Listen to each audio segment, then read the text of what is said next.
Hello everyone, first time మన channel చూస్తుంటే subscribe చేసుకోవడం మర్చిపోవద్దు. వీడియోలోకి వెళ్ళినట్లయితే కావేరి కాంచన వాళ్ళ ఇంటికి వచ్చి దీప ప్రెగ్నెంట్ కాబట్టి కార్తిక్ని దీపని ఉదయం బ్రేక్ఫాస్ట్ చేయడానికి వాళ్ళ ఇంటికి రమ్మని అయితే పిలుస్తుంది.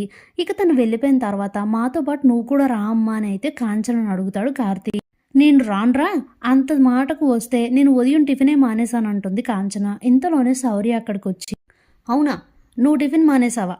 అయితే నాన్న వెంటనే నానమ్మని తాతయ్య దగ్గరికి పంపించే, ఎందుకంటే అమ్మ అప్పుడప్పుడు అలిగినప్పుడు నువ్వు తినిపిస్తావు కదా, అలా నానమ్మకి తాతయ్య కూడా తినిపిస్తాడు అని అంటుంది. ఇక ఆ మాటకు బాగా కోపం వచ్చిన కాంచన శౌర్యనైతే గట్టిగా కసిరేస్తుంది. నేను ఇంట్లో అందరికీ అడ్డైపోయాను, ఇవి తను అంటున్న మాటల్లా లేదు, ఎవరో అనిపిస్తున్న మాటల్లా ఉన్నాయని చెప్పి దీపం చూస్తూ అనేసరికి శౌర్య లోపలికి వెళ్ళిపోతుంది. కానీ దీప చాలా బాధపడుతూ ఇక కాంచన కాళ్ళ దగ్గర కూర్చొని, అత్తయ్య మీ పాదాలు సాక్షిగా చెప్తున్నాను, నేను ఏదీ చెప్పలేదు, శౌర్యతో నేను ఏమీ అనలేదని చెప్తుంది. నువ్వెందుకు ఏడుస్తున్నావు, ఏడు పాప దీప అని అంటే, ఇదేంటి బావా నా తప్పేం లేకుండా నన్నే అంటుంటే అని అంటే, అవును ఇప్పుడు నేనే చెడ్డదాన్ని అంటుంది కాంచన. ఇక మాటకు మాట పెరిగి కాంచన దీప ఆల్మోస్ట్ గొడవ పడినంత పని అయితే అవుతుంది. ఇక వాళ్ళిద్దరిని ఆపి కార్తీక్ అయితే, అమ్మ నా కూతురు నా భార్య అన్న మాటలకు నువ్వు బాధపడితే నన్ను క్షమించు, దీప నువ్వు మా అమ్మ మాటలకు బాధపడితే నన్ను క్షమించు అని చెప్తాడు.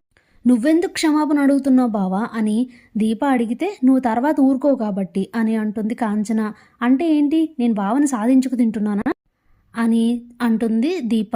అప్పుడే కార్తీక్, అబ్బా ఆపండి, ఈ మధ్య మీ ఇద్దరు చిన్న విషయాలకే గొడవ పడుతున్నారు ఎందుకు, ఆపితే అసలు మాట్లాడాల్సిన విషయానికి వద్దాం. అమ్మా ఇదంతా కాదు, నువ్వు ఉదయం మాతో పాటు రా అని అంటే, ఎన్నిసార్లు చెప్పాలరా, ఒకసారి చెప్తే అర్థం కాదా, అసలు నేను రాను, ఆ మాటకు వస్తే మీరు వెళ్ళడం కూడా నాకు ఇష్టం లేదు అని అంటుంది.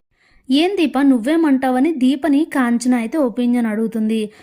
మీ మాటే నా మాట అత్తయ్య, చిన్నత్తయ్యకి ఫోన్ చేసి మీరే చెప్పండి వాళ్ళని పంపించడం నాకు ఇష్టం లేదని అని చెప్తే, అంటే ఏంటి కావేరి ముందు ఇప్పుడు నేను చెడ్డదాన్ని కావాలా అని అంటుంది కాంచన.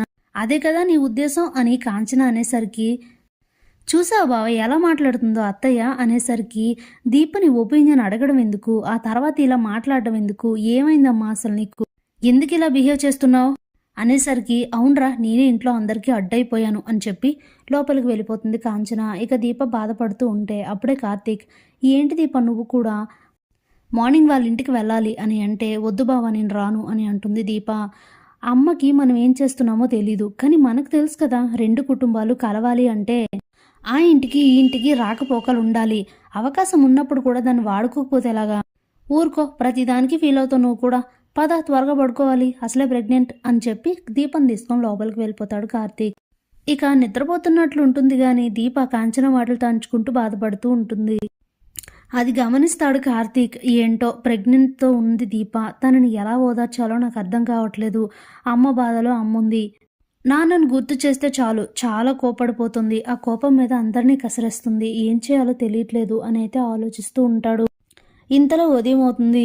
కార్తీక్ దీప రెడీ అయ్యి డ్యూటీకి వెళ్లే ముందు కావేరి వాళ్ళ ఇంటికి వెళ్ళి టిఫిన్ చేసి అటునుంచి అటు వెళ్దాం అనుకుంటారు. చివరిసారిగా కార్తీక్ అయితే కాంచన దగ్గరకు వచ్చి, నువ్వు కూడా రావచ్చు కదా అని అడిగితే, ఒకసారి చెప్తే అర్థం కదా, వెళ్ళాలనుకుంటే మీరు వెళ్ళండి లేదంటే మానేయండి అని చెప్తుంది. సర్లే ఎవరేమన్నా మాకు తప్పదు కదా అని అనుకుని దీపా కార్తీక్ అయితే వెళ్ళి కావేరి వాళ్ళ ఇంట్లో టిఫిన్ చేస్తారు. అప్పుడే శ్రీధర్, ఏరా మీ అమ్మ రాలేదా అని అడిగితే, నీకు తెలిసిందే కదా మాస్టరు, మళ్ళీ సపరేట్గా అడుగుతావు ఎందుకు, ఆ విషయం గురించి మాట్లాడామనే రాత్రి దీపం చాలా కసిరేసింది, ఇద్దరికి చాలా పెద్ద గొడవ అయింది అని అంటే, నా మీద కోపంతో అందరి మీద చూపిస్తుందా మీ అమ్మ, కడుపుతో ఉన్న కోడల్ని ఎలా చూసుకోవాలో కూడా తెలియట్లేదా అని అంటే, ఇప్పుడు నువ్వు ఆ పాయింట్ని రేస్ చేయకు, మళ్ళీ అమ్మ ఇంకేదో ఒకటి అంటుంది వదిలేలే అని అంటే, సరే టిఫిన్ చేద్దాం పదండి అని చెప్పి అక్కడే కూర్చొని టిఫిన్ చేస్తూ ఫుడ్ ట్రక్స్ గురించి మాట్లాడుకుంటూ టిఫిన్ అయితే అయిపోయాక కార్తీక్ వాళ్ళు శివనారాయణ ఇంటికి డ్యూటీకి వెళ్ళిపోతారు. ఇక చెట్లకు నీళ్ళు పోస్తూ బాగా ఇదే విషయం గురించి ఆలోచిస్తున్న కార్తీక్ దగ్గరికి శివనారాయణ వస్తారు. తను డల్గా ఉండడం గమనించి, ఏంట్రా ఏమైంది అని అడిగితే, ఏం లేదని చెప్తాడు. ఏంట్రా తాత దగ్గర దాస్తావా అని అడిగితే, ఏం చెప్పమంటావు తాత, ఇంట్లో పరిస్థితులు ఏం బాగుండట్లేదు అసలు అని చెప్పి రాత్రి జరిగిందంతా, అలాగే మొన్న రాత్ర దీప శివనారాయణ వాళ్ళ ఇంటికి రావడానికి కాంచన బ్రతిమాలిన విషయం అన్నీ చెప్తాడు. ఏంటి కడుపుతో ఉన్న కోడల్ని ఇంతలా బాధపెడుతుంది కాంచన, తనకున్న కోపం ఆవేశం అంతా దీప మీద చూపిస్తే ఎలాగా అని అంటే, నాకదే అర్థం కావట్లేదు అని అయితే చెప్తాడు. సరేలే నువ్వు బాధపడకు, అమ్మాయి నెమ్మదిగా తెలుసుకుంటుందని చెప్పేసి అక్కడి నుంచి వెళ్ళిపోతాడు శివనారాయణ. ఇక తన గదిలోకి వెళ్ళి కా కాంచన్కి అయితే ఫోన్ చేస్తాడు. ఏంటి నాన్న అని అడిగితే, ఎందుకంత కోపంగా ఉన్నావు కాంచన, ఏమైంది అని అడిగితే, ఏం లేదులేండి అని చెప్తుంది. నువ్వు చెప్పకపోయినా జరిగేవన్నీ నాకు తెలుసమ్మా.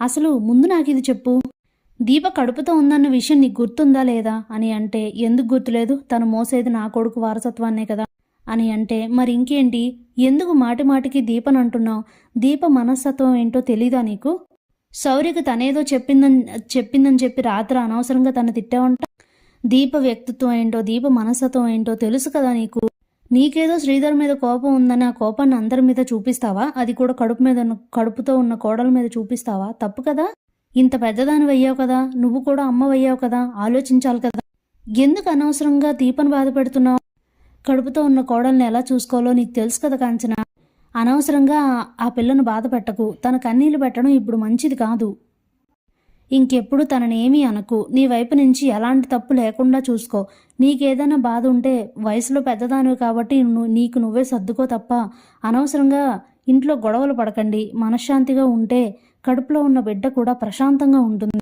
తనని ఇబ్బంది పెట్టొద్దు అని చెప్తే, సరే నాన్న అని చెప్పి ఫోన్ పెట్టేసి ఆలోచిస్తూ ఉంటుంది. నిజమే కదా, అనవసరంగా ఆయన మీద ఉన్న కోపాన్ని దీప మీద చూపించాను నేను, అసలు తను తప్పేం లేదు కదా అని ఆలోచిస్తూ, అబ్బో ఈ విషయంలో నాన్నకు కూడా చాలా కోపం వచ్చిందే, అంతేలే, దీప కడుపులో పెరిగేది అమ్మ అని నమ్ముతున్నాం కదా, అందుకే ఇంకా కోపం వచ్చినట్టుంది అని ఆలోచిస్తూ ఉంటుంది కాంచన.